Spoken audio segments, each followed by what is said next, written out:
Catala. Here. Councilor Crissati. Here. Councilor Hendrickson. Here. Councilor Ludwig. Here. Councilor Mangini. Here. Councilor Nasuda. Here. Mayor Nelson. Here. Deputy Mayor Pisner. Here. Councilor Russo. Here. Councilor Santinella. Here. And Councilor Ungary is absent. 10 are present, 1 is absent. Thank you, Sheila. So first order of business is the Enfield Historical Society.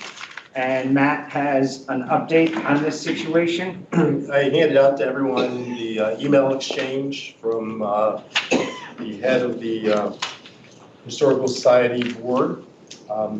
As you may be aware, we have developed a list of questions at the request of council leadership to kind of standardize going forward with nonprofits. So we're asking basically the same questions.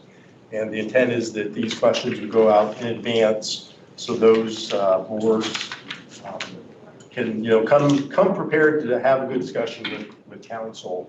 Of course, because of the short amount of time we had to develop these, and thought that the Historical Society is coming here on Monday, we did convey, or I did convey these list of questions to Mr. Sorensen.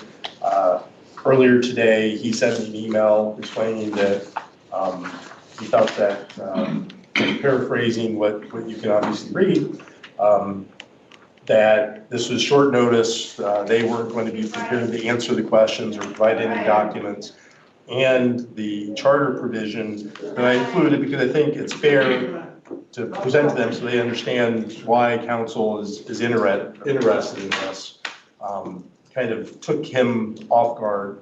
I then conveyed, which is another email attachment, that we understood that it was going to be short. And again, I actually spoken to him on Friday before I sent these and conveyed that to him as well, that, there wasn't any expectation that, they have all the answers or have all the documents or those can be followed up with. So I conveyed that back to him. And again, he explained a little bit more detail that he wasn't aware that the charter language, which we included, was something that they were under, and it put a lot of questions in his mind that he wanted to get legal understanding with, and that they would be more than happy to come sometime in November. Hence why we don't have any representation from the Historical Society tonight. Okay, thank you. And then I know he had some concerns and he seems to have taken to Facebook about liaisons and that this is something new that we're trying to play politics with. And right here, John, have you ever been invited to a Historic Society meeting? No. No, and I'm going to just be honest, I vaguely remember even being the liaison. Right, so I'm assuming Councilor Ungary, she's not here, I don't want to speak for her. I spoke to her today. Has she been? No, she said she's never gotten anything. Okay. So, right, but the point. I feel marginally better. So we took roll call. What? Yeah, he's asking if we took roll call. We took roll calls. I opened the door because I just opened that door. This is public, right? We're not. Yeah, but the noise from the. Right, that's right. what I just wanted to make That's sure there fine, was yeah. a door open if somebody wanted to come in. I'm Right, sorry. so the point is that the liaisons are nothing new. Mike had pointed it out when we went through charter review. Any nonprofit that receives over $5,000 from the town has to have liaisons. But we can appoint them all day long. If they don't notify us when their meetings are, we have no way to attend. And I personally know I'm on some of the bigger ones and I've never been notified. But I believe, Bob, you've been at them, so I'm okay with that, as long as somebody's here to explain to us what they're doing with the money. I mean, that, I think, was the point when this was put in the charter 20, 30 years ago. So I don't know why it's a surprise, because under you guys, you had liaisons. All the last 2 years, we've had liaisons, and I don't understand what the shock is. So I just wanted to clear that up. But in any case, they're not here. So there's really nobody to ask questions to or talk to. I personally printed out the 990 form offline, but it's probably 75 pages. So, it's without an explanation, there's not much we can do here. They're not showing up. Again, we sent out notification to them that, it's kind of late. We can't cancel the meeting now. It's been published. So we'd be here. And if they wanted to come, and he came back and said, no, they are not coming. So, go ahead, John. I mean, I was gonna just make a motion to adjourn, they're not Well, I here. want any questions Can I first. just ask one question? Sorry, it's in our charter that we need to be there, and they seem to be questioning whether that's a good thing or a bad thing. So is it because of the FOI thing? Like, I am a liaison now, so I've gone to several meetings, so does that open the town up or myself up to being at a legal problem with their information? That's all, that'd be my legal question to the attorney. Tom? I don't know, everything is fact sensitive with regard to the FOI, so it depends on how many people from the council are included, not included, what is public, what they're gonna discuss. So I don't know the answer right now. We can research it if we have some more specific facts to go by. Mark, would you agree with that? Yeah, I mean, I think if the councilman was making notes and took them back and gave them to the town clerk or something, that would obviously be Yeah. FOIA, but yeah, with regard, yeah, it's fact specific, we'd have to know, we'd need more information, I think. I think you're right, I agree.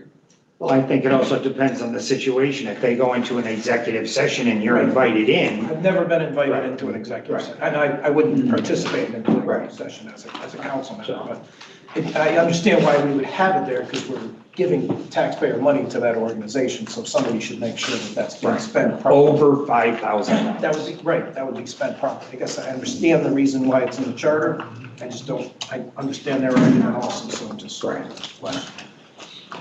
Mike, did you have anything? Look, I don't, just reading this, it's pretty clear, and this is the whole crux of it, why we wanted to do this in public is if we're giving taxpayer money to an organization, I understand it may subject them to FOI, but that's the whole point. And if you don't want to be subject to FOI, don't take taxpayer money. It's very simple. This is a very simple discussion. I mean, I agree. sorry, I mean, I know you can get legally, but once you take tax over whatever the statute is, $5,000, well, then the taxpayers have a right to know what you're doing with that money. And this is not even complicated, in my opinion. Right. Thank you. John, did you? Oh, I thought Tom? Just as an amicus to throw some other information out that I have personal knowledge of. My wife and I have been supporting members of the Anfield Historical Society for probably 4 decades. And we never went to any of the meetings, we just started supporting it and so on. And I know that they've had tremendous legal battles with the Martha Parsons Trust for years that siphoned off hundreds of thousands of dollars from Martha Parsons Trust over control of what's going to go on with the trust. And my experience there is, which sounds weird, but I actually knew Martha Parsons. She was born 4 years after the Civil War ended. I mean, so far back this goes. I wasn't around then, but when she passed away, I was a freshman in college.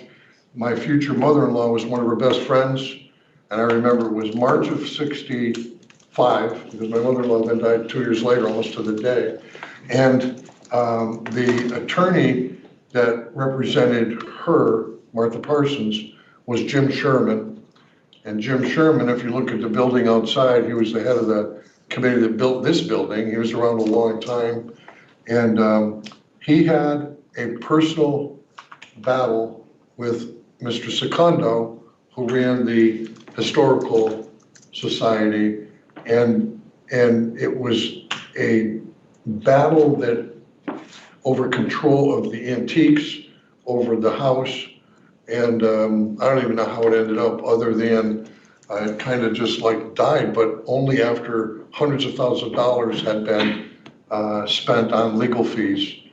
And I just think that one of the problems that they both had while that was going on for maybe a 10-year period of time, Blumenthal was involved also with it, is that they did things that weren't readily available to the public. So both Sherman as well as Secondo weren't as forthright with what's going on with everything, and it just spiraled out of control.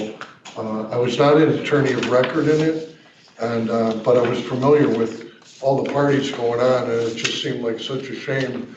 I did try to intervene at one point and act and mediate between Mr. Sherman and the attorney for the historic district, whose name escapes me at the moment, but it was fruitless.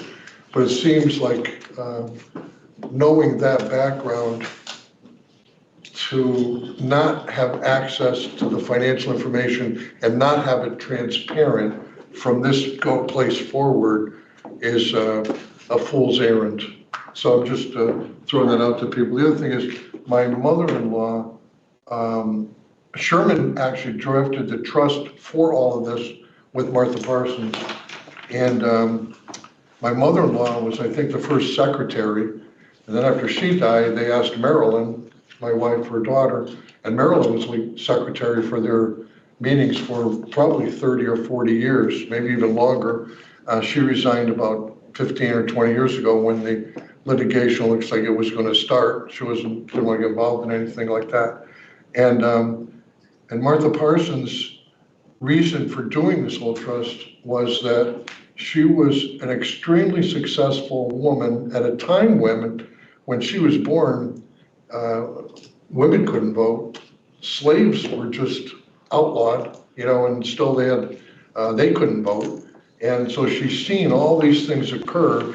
And I remember she used to sign her name, M.A. Parsons, because she didn't want anybody to know she was a she. And the company that she worked for started off as a secretary. She was so good, they promoted her. She ended up being basically the president of the entire company, and extremely successful. And she maintained in the house at one point a lot of artifacts from before the Civil War, when the house was built and all of that. So as time has gone on, I don't know what's happened with those artifacts. Hopefully they're still there.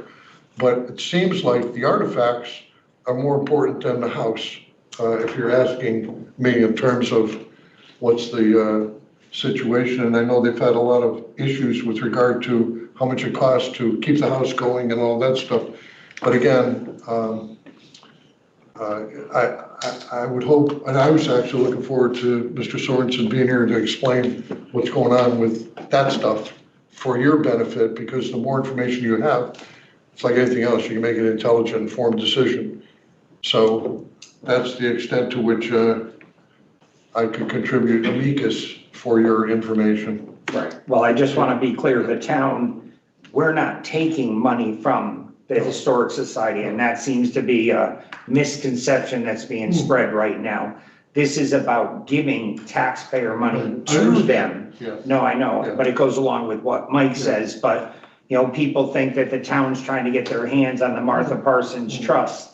Well, first of all, if there's any trust left, that's the farthest thing from the truth. We just want to sit down and, like you said, where are you financially? Are you stable? And what's your plans? And it's kind of like a free infomercial for them, to try to promote them, because they need the help. All nonprofits really, if they can get free TV time, why not take it? So, well, they didn't come. So at this point, Motion to adjourn? Second. all in favor? Thank you, and I apologize to everyone, but thank you, Matt.